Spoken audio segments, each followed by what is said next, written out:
Hello, my name is Noah Schleter, and for today's podcast, on this new episode of Noah's Topics of Economics podcast, we will be talking about the process of nuclear fission, how it works, how it can produce energy, be a possible replacement for energy, what are the main challenges, disadvantages, advantages, and should the U.S.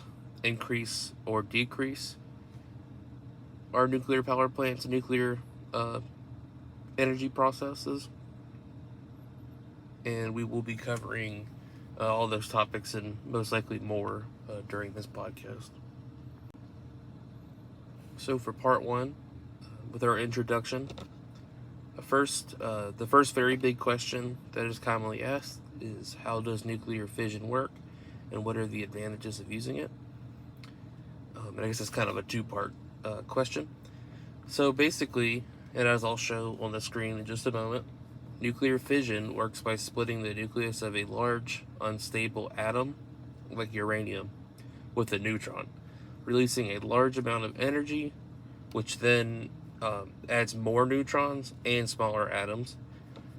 These released neutrons will trigger a continuous, oftentimes controlled chain reaction that heats water to produce steam.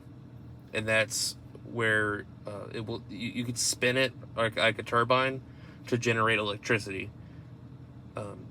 There are, of course, many advantages, and that sounds great.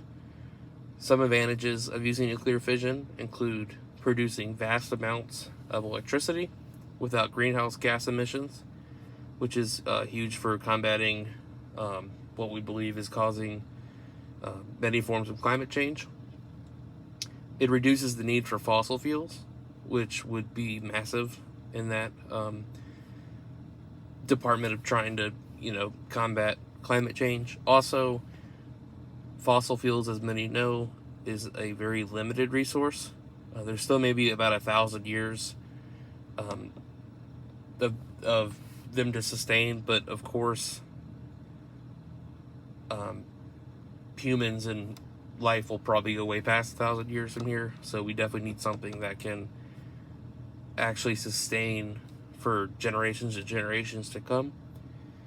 And it also requires less fuel than conventional power plants, which would also be massive and most likely producing cheaper, cleaner, all those advantages of producing power to cities and to the country and to the world.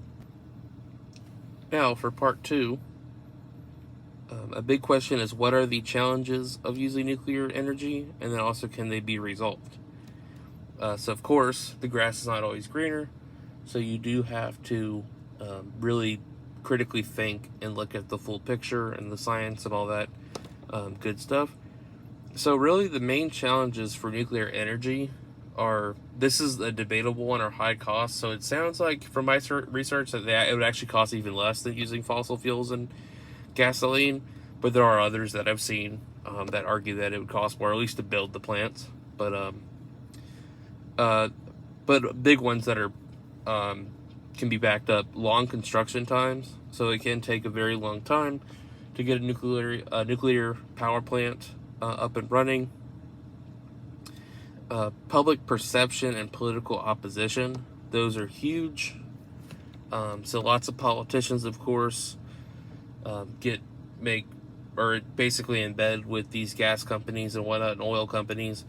They clearly probably get some kind of, they'll make some money towards their campaign or donations. Then the candidates or politicians will most likely give them tax breaks or not mandate EVs, or let those gas and oil companies continue to thrive. Also, it's a great thing to use for trying to get votes and stuff. So, of course, people believe, unfortunately, in today's digital age, people believe everything they read, don't critically think a lot, which I guess that's probably been throughout history. But politicians will use these, either the people who are anti it or pro it or scared of it, and they'll amplify it and scare people more, and that definitely works to get votes. A big one that I didn't think of until being in class that is a little scary is nuclear weapons concerns. So basically, the more that we advance in this technology, make it more accessible, just like the other ways we produce energy at the moment, anybody could really begin to start using it as a weapon or terrorist attacks or things like that.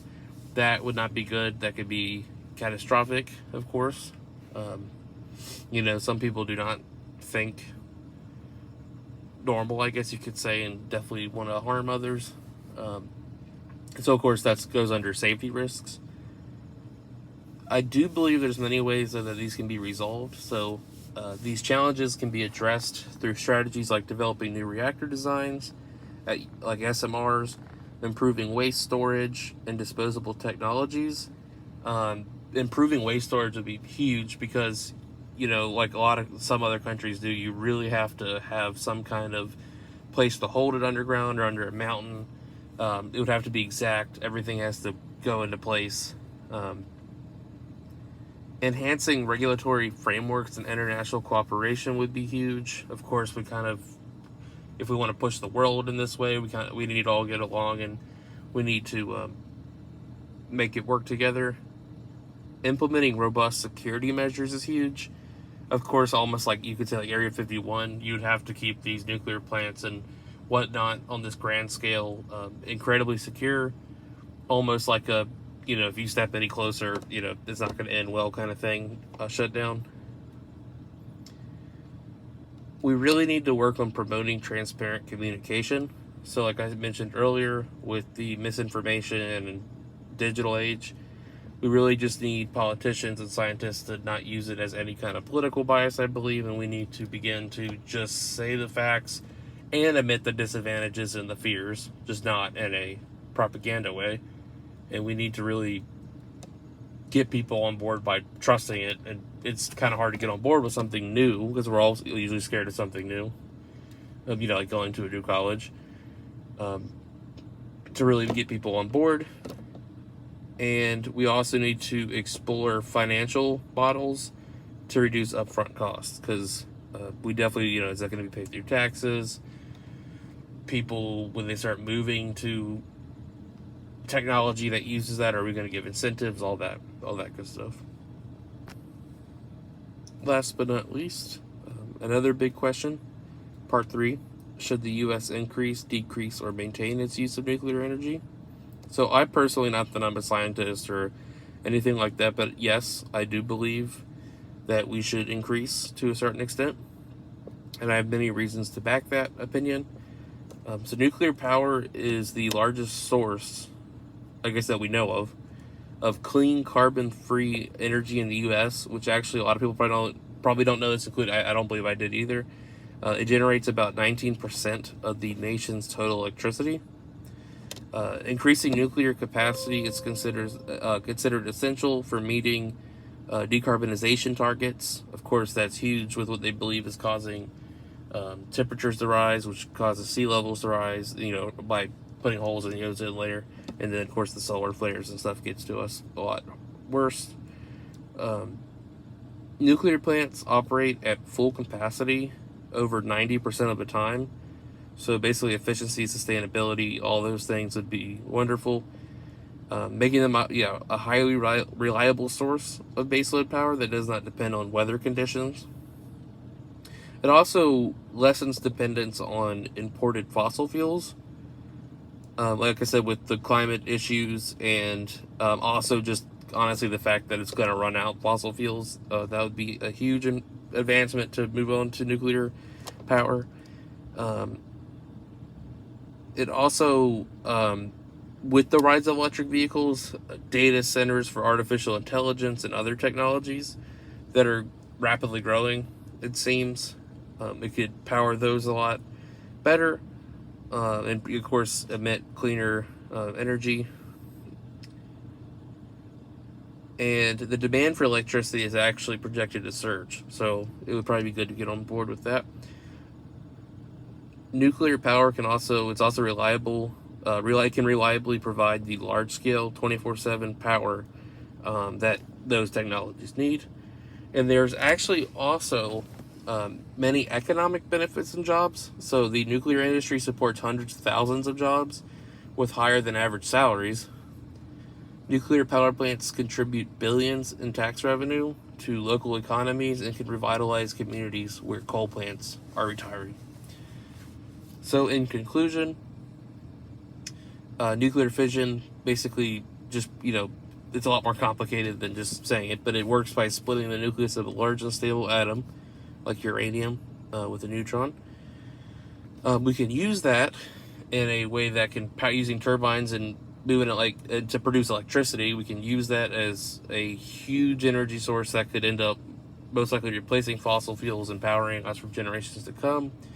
Of course, there are many challenges, like long construction times, radioactive waste management, public perception, political opposition, all of those things, like I mentioned.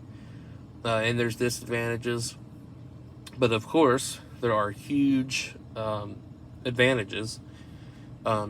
Like I mentioned recently, nuclear power is the largest source of clean carbon-free energy in the U.S., generating about 19% of the nation's total electricity. Nuclear plants operate at full capacity over 90% of the time. And of course, with the rise of technology and electricity needed, that would be huge.